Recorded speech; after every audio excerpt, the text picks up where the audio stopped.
for the remaining part of the meeting, let's talk about philosophy. Sure. I will share my understanding of how I see philosophy. I hope these ideas are not too general. I will try to be specific, detailed, and you see here on the right, you have some expressions with red color, and on top you have Pineda, and FPN means Philosophy for Children. So I am comparing my analytical view of philosophy with, in certain points, with what Philosophy for Children understand for philosophy, okay? Now, you have 3 headings, philosophy. I'm sorry, this is not the complete words, but just abbreviations in most cases. I will explain. I will follow this order. We have, the first point is the nature of philosophy, what philosophy is. The second is goals, purposes, the objectives. And finally, the methods, how I think we should approach the treating of the topics. So let's begin. First, I think philosophy it pretends to give us a vision or a conception, an image of the world. That means that I firmly believe that philosophy is a kind of mirror of the world. Of course, everything that I will say can be contested. It's debatable, and I am prepared to defend, okay? Rorty has a book, The Mirror of Philosophy, and he is against that conception of philosophy. So, on the other hand, we have, when I say vision of philosophy, I would say... Vision of mundo. Yeah. So sorry, thank you. It's in Spanish we have cosmovisión. Cosmos is world, and vision is something that is related with our experience, our perception. But I think I could also pretend that philosophy is a kind of theory, okay, that pretends to explain, to describe the world, man, values, society, history, God, culture, etc. Okay? Luis Villoro has a very beautiful expression, la figura del mundo. Very good, okay. Oh, very good, very good. Luis Villoro. He's a Mexican, was Mexican, right? Yes. Okay. No, Catalan, but... he Catalan immigrated? Okay, yes. Okay, thank you. And his son, ¿cómo se llama el hijo de Luis Villoro? El novelista Juan Villoro has a book that named La figura del mundo, about the life of his father. Okay, okay. It's very beautiful. Okay. Yes. Thank you very much. Now, next we have the duality or the opposition between philosophy and doing philosophy. In Spanish, filosofía y filosofar as an activity. Yeah? This comes from Kant, and it refers to what philosophy classes should be, what the professor of philosophy should do. Not teach philosophy, says Kant, but doing philosophy, which means that instead of the teacher or the professor transmitting knowledge, that's philosophy.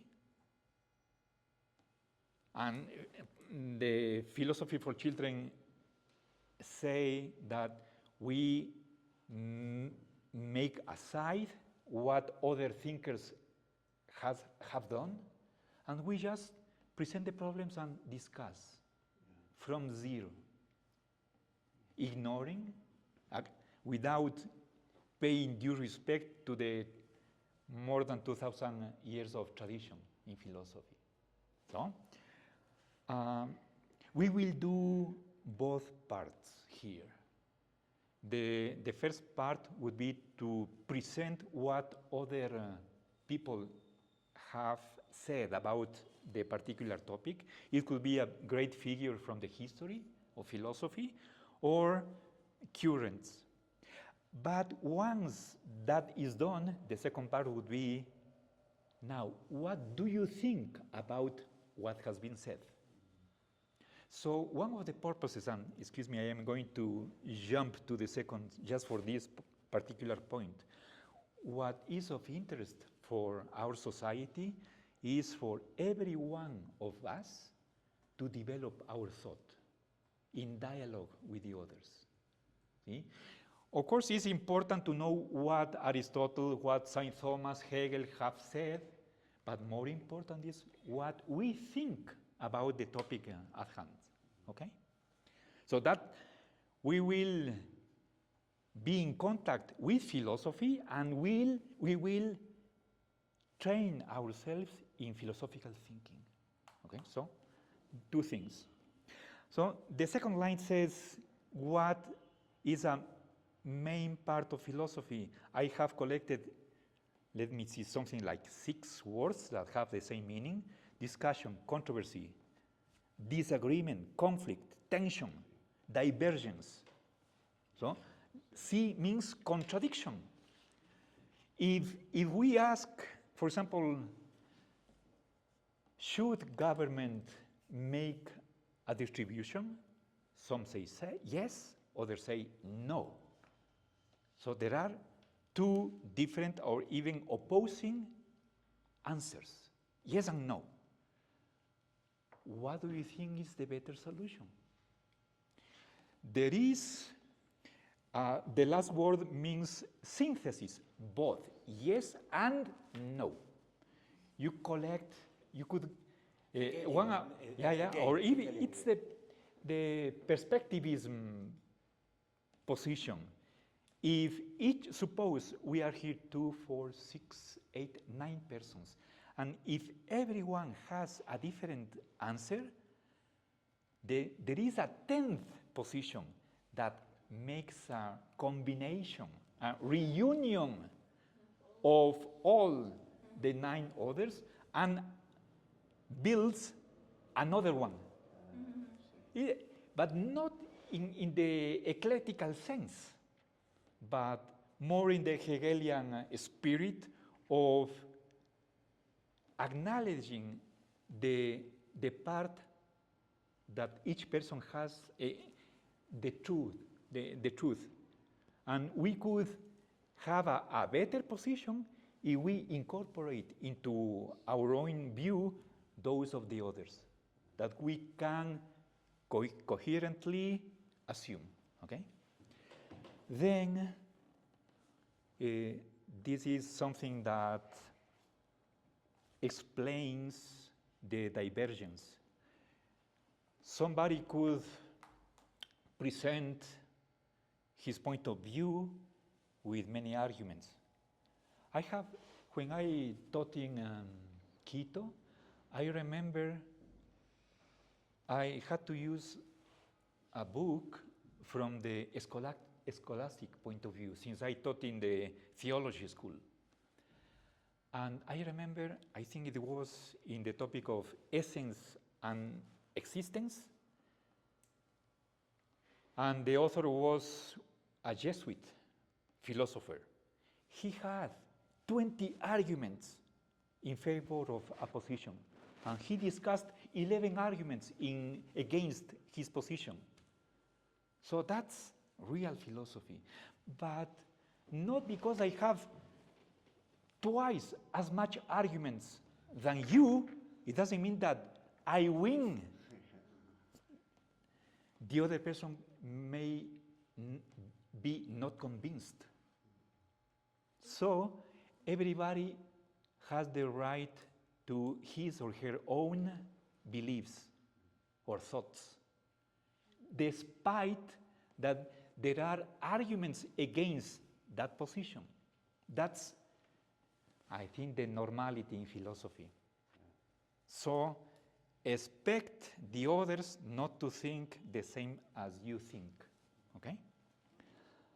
But the fourth sentence is kind of the opposite. This is taken from Pineda. The philosopher works with final truths, which means not exactly, but conclusive truths. But I explain immediately what I mean for that. You see, on the right side, on red, the philosopher, instead of pretending to have reached final truths, the philosopher is just one who explores the field, one who is walking in search of the truth, but has not arrived to the goal of having the truth, having found the truth. So you have there two visions. I align with the first, but immediately I will add, those truths are open to doubt, to some doubt. We cannot have complete certainty about anything. Of course, other philosophers, for example, Husserl or Aristotle, Descartes, will think that we have confidence in certain truths that are like rocks on which we can build the system. I don't agree with those positions. I think we have truths, but our way of supporting them, our justification for believing them is weak. And that's what explains why we don't see the world the same. For myself, I could have reasons for my beliefs, but those reasons cannot be seen by others. So there is a lot of room for discussion, okay?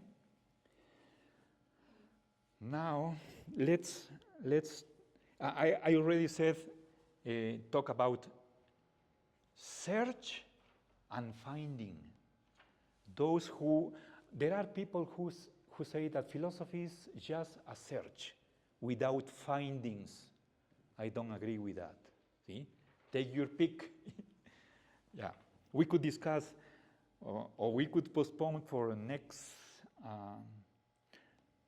meeting, or I don't know, perhaps I could. I will try to move faster to have at the end some minutes for you to give your feedback, okay? Now, critical thinking, philosophy is part of that. Perhaps critical thinking is a broader term. I cannot suggest that only philosophers can critically think. That would be false, very pretentious. But it's one way of practicing or exercising critical thinking. Fallibilism is the theory that our knowledge could be mistaken, could be false. Now, in our present day, I could think something. The next day, I could change my mind, believing that what I thought before is wrong. So, fallibilism is against certainty. Knowledge does not mean certainty, absolute certainty, 100% of confidence. There is a door that it opens to falsity or being wrong. Yeah? Okay? But on the right hand, you have what Philosophy for Children says. Philosophy doesn't teach us anything. It has to do with, and I ask you to think about that affirmation, that statement. At the end, we have the problem of whether philosophy gives us knowledge or not. Good. Philosophy in general, in its several disciplines, could be metaphysics, could be philosophy of language, theory of knowledge, ethics, philosophical anthropology, political philosophy, philosophical theology, all those branches give us knowledge or mere opinion? That's a big issue. And there is a large problem there. If I assume that some philosophers would say philosophy is nonsense. It's just, excuse me the word, it's bullshit. Perhaps there are other ways to engage in a kind of philosophy that is acceptable, yeah? But beyond the borders of knowledge. Okay?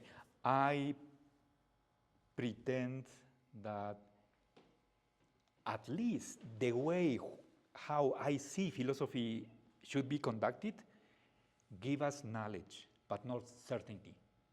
Okay? And then between question marks, the question of agnosticism. Do you believe that philosophy could pretend to have reached truth and be communicated or not? If you say no, you are an agnostic. If you say yes, you are a dogmatic, in the good sense of giving an affirmative answer to the question of whether philosophy gives us knowledge or not. Okay? Dogmatic in this sense is not an insult. It's just the name of a school, opposite to agnosticism and skepticism, which doubts. See? Doesn't give an answer. Okay, let's advance. Second topic, the goals. What do we seek when we do philosophy? What we are after? Yeah? What are our purposes? We have several. Let me begin. We try to understand the world, human beings, life, God, values, society, history, science, etc. It's an intellectual endeavor, okay? Primarily, we try to explain the world, but we usually ask questions that cannot be answered by science. For example, what's the origin of the world? Science or astrophysics could give us an answer. For example, let's think about the Big Bang. A philosophy, the theory that says that even the expression for me it's kind of difficult, but to begin with, let me say that according to this theory, there is a moment in brackets where there was a big explosion which started the existence of the world, okay? Now, of everything that existed, that's the origin, the source of the world. The philosopher could ask, and that theory could have empirical evidence in favor of it. But the philosopher could ask, what was the condition or the situation before the Big Bang? Perhaps a physicist could say that's a nonsensical question. Yeah, what happened before? Yeah. Before the beginning. Well, so philosophy goes beyond experience. That, I think, is one of the marks of philosophy. But we share some problems with science. But the manner of answering them is different. Okay? We look for meaning, a sense. Not only meaning of words, but meaning of life, of the world. For what? In Spanish is para qué. Not only ¿por qué existe el mundo? Sino, ¿para qué? What's the purpose of all of this? Okay? Okay, I think the second subpoint is we look after truth. We want truth. And of course, this is very contested by all postmodern thinkers. We are in the post-truth era. I don't believe at all in it has, this assertion is against relativism. Okay, and I think I should add another topic is relativism. I'm going to do that now. Because it's a big issue. We should devote a complete session to that problem. Let me just dogmatically assert that there is truth, and we pursue it. Yeah. Some would say truth is not important. Sorry, I am not in that position. Then we have to.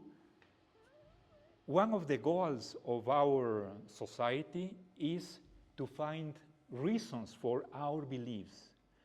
If somebody asks, why do you believe so and so?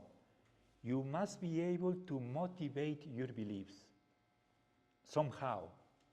See?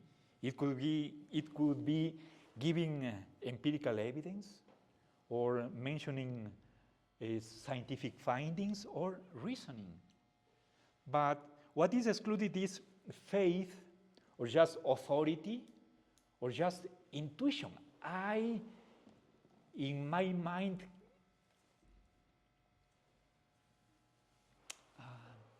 have a direct contact with truth. So, immediately, without any perception or any argument, truth is present in my mind, directly, immediately. That's intuition. I don't think that's something that everybody could accept. Any one of you could say, well, that's your intuition, I have a different one, with equally respectable, I don't know, well. So the question is how we should justify our beliefs. That's a question of theory of knowledge or epistemology. I think the answer is on the third point, the method, how we should proceed. OPR means opinión personal razonada. Everyone should aim at finding a position that is willing to defend. No opinion will be imposed on anybody. You have absolute freedom of expression, of thinking. You can say anything, provided that you present some justification for it, okay? Even if it is a minority opinion, it doesn't matter. Not because 99 of the persons agree with one position, it doesn't mean that it is the correct one, okay? You could be in a minority of one and be in the correct one. So votations, elections is not good here in philosophy, okay? What else? We want to improve our thinking. We want to develop our abilities to think philosophically. Later on, I will say in what it consists. And let me now turn to the right. According to this philosophy for children approach, the goal of philosophy would be to make people good citizens, people who practices virtues, or realize values. So that's what some philosophers do, not only in the philosophy for children school, but pragmatists, even some Republicans, Philippe Petit, for example, I think also Dewey and many others. So that would be the practical side of philosophy. Remember one of the sentences that Aristotle says in one of his books. We do not teach ethics so that people learn concepts and theories, but for them to practice virtue. Okay, that's very famous quotation from Aristotle that I do not share. So our enterprise is more intellectual, theoretical if you want, but with a kind of qualification that is at the end of the section. Does philosophy have something to do with improving our lives, individually and socially? The answer is yes. And here I think it is the proper place to remember that famous Marxian dictum, philosophy so far has been engaged in just thinking, but what it should do is to transform reality. Okay? If we disconnect philosophy from the real world, here we have in Ecuador, in Cuenca, Latin America, in the third world, from philosophy, I think we would be doing philosophy giving our backs to reality. That would be perhaps nonsense. If philosophy does not have an impact on improving our world and the lives of individuals, I think it would be worthless. And also, that's something like that is what Epicurus said. He said, there is a famous saying of his, if philosophy doesn't heal the pains of the soul, if it doesn't do the job like a doctor to give pharmacies to kill the pain, is worthless. In Spanish, allow me to say in crude words, escupo sobre la filosofía. I spit on philosophy. If it doesn't exercise the function of being like a medicine, not like a drug that make us unconscious, but just to alleviate the pain and the bad feelings that all of us feel, okay? So I'm not saying that philosophy is the opium of the people. Yeah. Okay, but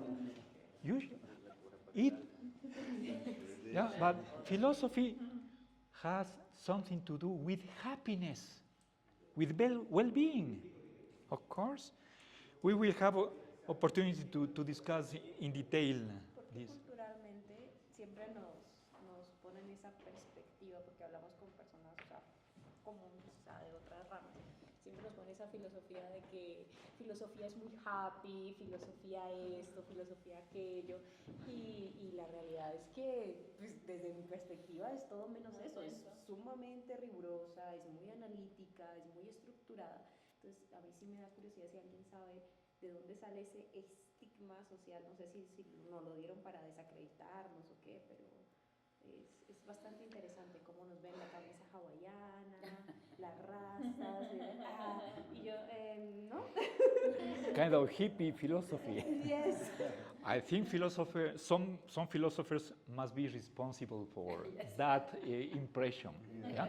And the use of psychedelics also. Imagino, pero yo pienso que tal vez más bien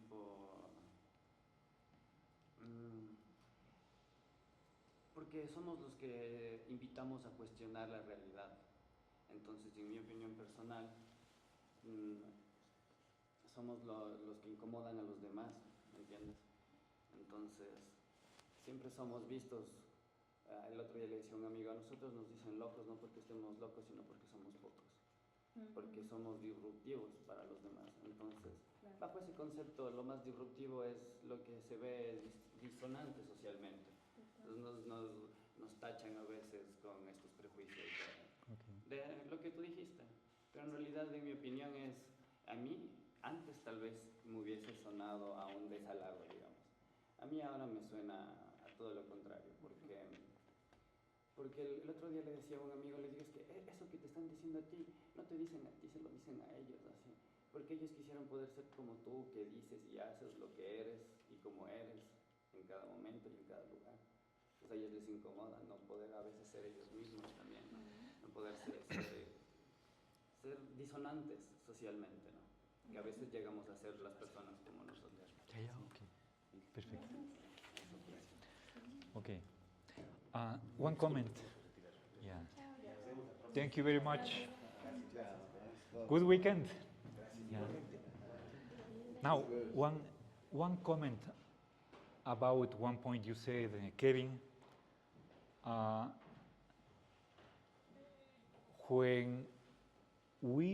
Especially when we talk about political philosophy, we have to discuss, for example, for our country, what would be the best social organization of our society?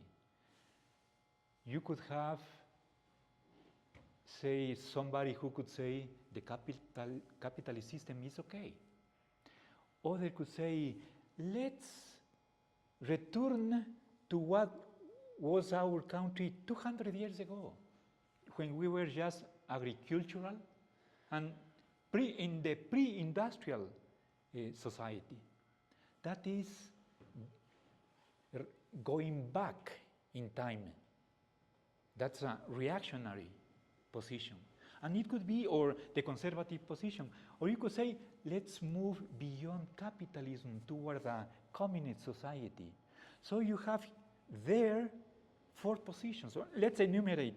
One that supports the present situation, 2 that reject, 1 looking toward the communist future, another towards the pre-capitalist society. So, would you say that only that opposes the capitalist system is genuine philosophy, and the others, the conservative or the reactionary one, are not genuine philosophies? Okay, so I think we should grant the right to a conservative or a reactionary to do true philosophy, although it's not in the direction that we want history to go. Yeah, so I think if we live in a capitalist system, not only those who are in opposition are the true philosophers, but also those who support the system are also true philosophers, provided that they give us arguments. Okay, that's perhaps just another view that perhaps corrects or complements what you said. I wanted to add. Okay, and finally, let me proceed to the last section, and with that we end today's meeting. How we should tackle the philosophical questions. Here I propose 2 methods. First, the scholastic one of St. Thomas, Duns Scoto, Occam, or the School of Salamanca. That's 13th, 14th century in the medieval times, they began a topic with formulating the question, asking a question. For example, what is God? What is justice? What's the best society? Then, perhaps it could be in order, we should clarify the terms, the concepts that we use. We need definitions, clear and exact, as much as possible. Then, as a third step, let's review, perhaps exhaustively, the alternative proposals of solutions. It could be 2, could be 3, could be 6. Those that has been given, or could be possible. Then we need to evaluate each one. Each position has reasons in favor, reasons against, and we should bring up a scale. On one plate, the good reasons, on the other, the bad reasons, reasons against, and weigh which more is predominant from the point of view of everybody, of each one. And finally, we need to take a position. For you, which one is the best solution? So we arrive to an answer, the best answer to the problem. The problem is that not all of us will agree on what is that best answer. Does it mean that in philosophy, because of this deep disagreement, rational disagreement and permanent disagreement, we have something of 2,500 years of discussion, and I could claim, and we continue discussing the same problems again and again. Does it mean that philosophy has not made progress? That philosophy cannot solve its questions? I could say that one thing is that people continue discussing the same problems, and other different thing is that the problems are solved. For me, that distinction is very important. I want to claim that in a non-relativistic way, not according to Kant, according to Marx, according to John Stuart Mill, the answer is this one, or according to that school, we could eliminate that reference and say, in this problem is solved. Not for me, but in absolute terms. So that's my non-relativistic point of view. What I would add is that our reasons for believing that conclusion, that's relative to my arguments. And I do not pretend that my premises are shared by everybody. So the justification of truth is relative, but truth is not. Mm-hmm. Okay, so of course, it's contentious what I just have said, but it's my position in front of the relativist problem. What else? Let me add, and I think we could have a discussion about what philosophy is next meeting, but just let me add what is the analytic method. And that's the first topic of this list. I would just say, to end this session today, that philosophy, the analytic philosophy, independently of who exercise it, has two components that have to do with the way to approach a problem. It's just a procedural matter. First, try to define the technical words or concepts in terms of ordinary language, pre-theoretical terms that everybody could understand, okay? And second, the only way to justify a belief is by way of giving an argument or reasoning in the strict logical sense. You put some premises, and then, thanks to a rule of inference, you draw the conclusion from those premises. If you do not give arguments, you are not doing philosophy. So that's those two marks that are the core or the nucleus of analytic philosophy. You could be atheist, you could be conservative, reactionary, communist, whatever. But if you want to do philosophy seriously, have to give definitions and argue your position, okay? If you want to convince others, okay?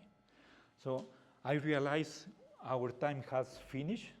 We have reached to an end, and I thank you very much. Thank you. Yeah.